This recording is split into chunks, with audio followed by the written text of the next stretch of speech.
తెలంగాణ రాష్ట్ర ప్రభుత్వం ప్రతిష్టాత్మకంగా తీసుకున్న ప్రజా పాలనకు నేటి నుంచి శ్రీకారం చుట్టనుంది. గ్రామ సభల్లో ప్రజల నుంచి దరఖాస్తులు స్వీకరించనుంది. ఇవాల్టి నుంచి జనవరి 6వ తేదీ వరకు రాష్ట్ర వ్యాప్తంగా గ్రామ వార్డు సభలు నిర్వహించనున్నారు. రాష్ట్రంలోని 12,769 పంచాయతీలు, 3,626 మున్సిపల్ వార్డులు కలిపి మొత్తం 16,395 ప్రాంతాల్లో ప్రజాపాలన సదస్సులు జరగనున్నాయి.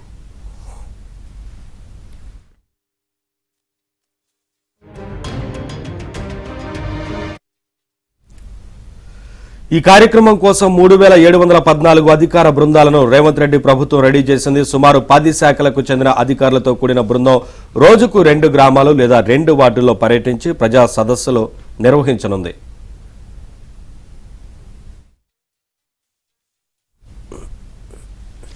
ఇక ఈ నెల 31 జనవరి 1 సెలవుల రోజులు మినహా మిగతా రోజుల్లో ఉదయం 8 గంటల నుంచి మధ్యాహ్నం 12 గంటల వరకు, మళ్లీ మధ్యాహ్నం 2 నుంచి సాయంత్రం 6 వరకు గ్రామ వార్డు సభలు ఉండనున్నాయి.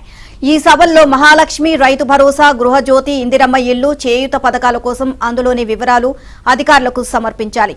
4 పేజీలతో ప్రజాపాలన దరఖాస్తు నమూనాను ప్రభుత్వం విడుదల చేసింది.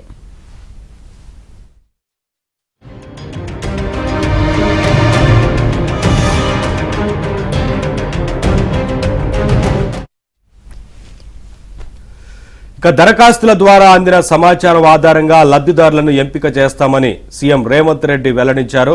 ప్రజాపాలన కార్యక్రమం అమలు కోసం ప్రభుత్వం సుమారు 22 కోట్ల రూపాయలను మంజూరు చేసింది.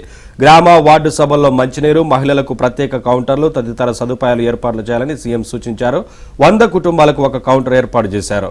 రద్దీ ఎక్కువగా ఉంటే టోకెన్ విధానం అమలు చేయాలని ఆదేశించారు.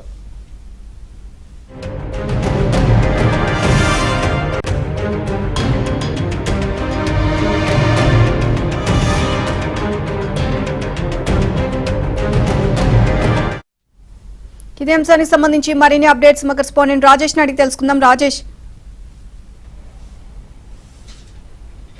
మార్నింగ్ నీలిమ, మొత్తానికి రాష్ట్ర ప్రభుత్వం అత్యంత ప్రతిష్టాత్మకంగా చేపట్టినటువంటి ప్రజాపాలన కార్యక్రమం ఇవాళ ప్రారంభమైంది.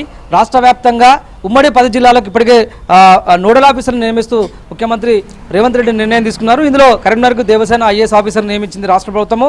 శ్రీదేవి మహబూబ్నగర్ జిల్లాతో పాటు రఘునందరావు ఖమ్మం జిల్లా, శ్రీధర్ రంగారెడ్డి జిల్లా, వాకాటి కర్ణకు వరంగల్ నోడల్ ఆఫీసర్గా బాధ్యతలు అప్పగించింది రాష్ట్ర ప్రభుత్వము.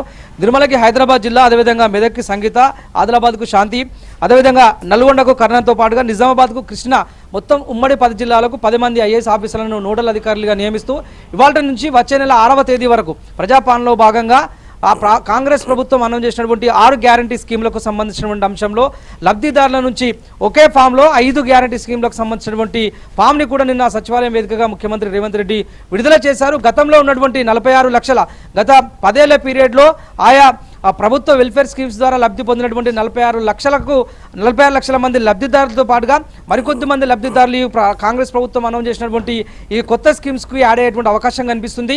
ఇవాళ నుంచి ప్రారంభమవుతున్నటువంటి యొక్క ఫామ్ల దరఖాస్తుల స్వీకరణ ప్రక్రియ అంతా కూడా వచ్చే నెల 6వ తేదీ వరకు కూడా కొనసాగుతుంది.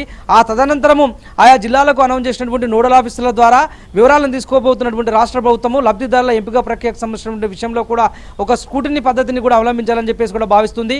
కాంగ్రెస్ ప్రభుత్వం అనౌన్స్ చేసినటువంటి 6 గ్యారంటీ స్కీమ్లో గతంలో బీఆర్ఎస్ ప్రభుత్వంలో ఉన్నటువంటి చాలా స్కీమ్లకు సంబంధించినటువంటి వాటిలో బెనిఫిషరీస్గా ఉన్నటువంటి వారికి చాలా అపోహలు కూడా ఉన్నట్లు ఇప్పటికే రాష్ట్ర ప్రభుత్వం దృష్టికి వచ్చింది. గతంలో మల్టిపుల్ ఆప్షన్స్ కింద వివిధ వెల్ఫేర్ స్కీమ్స్లో లబ్ధి పొందుతున్నటువంటి లబ్ధిదారులకు, అదేవిధంగా కాంగ్రెస్ ప్రభుత్వం అధికారంలోకి వచ్చిన తర్వాత ఈ ప్రభుత్వం తీసుకోబోతున్నటువంటి వెల్ఫేర్ స్కీమ్లో ఉన్నటువంటి లబ్ధిదారులకు మధ్య స్క్రూటినీ నిర్వహించి ఖచ్చితమైనటువంటి నిబంధనల ప్రకారం మాత్రమే రాష్ట్ర ప్రభుత్వం ఇవ్వబోతున్నటువంటి 6 గ్యారంటీ స్కీమ్లో ఉన్నటువంటి ఈ పథకాలన్నీ కూడా అందేలా చూడాల్సిన అవసరం ఉందని చెప్పేసి కూడా సిఎస్ శాంతికుమార్కి స్పష్టమైనటువంటి బాధ్యతలు అప్పగించారు. ఇప్పటికే ఆయా జిల్లాల కలెక్టర్ నుండి వచ్చినటువంటి నివేదిక ఆధారంగా ఏ జిల్లాలో ఏ పథకానికి ఎంతమంది లబ్ధిదారులు ఉన్నారు, ఓవరాల్గా ఏ జిల్లాలో ఎక్కువ మంది ఉన్నారు, గతంలో ఆసరాతో పాటు పెన్షన్లు, ఆసరా, రైతు బంధు లాంటి ఈ 3 స్కీమ్స్కి ఎక్కువగా లబ్ధిదారులు ఉన్నటువంటి పరిస్థితి కనిపించేది.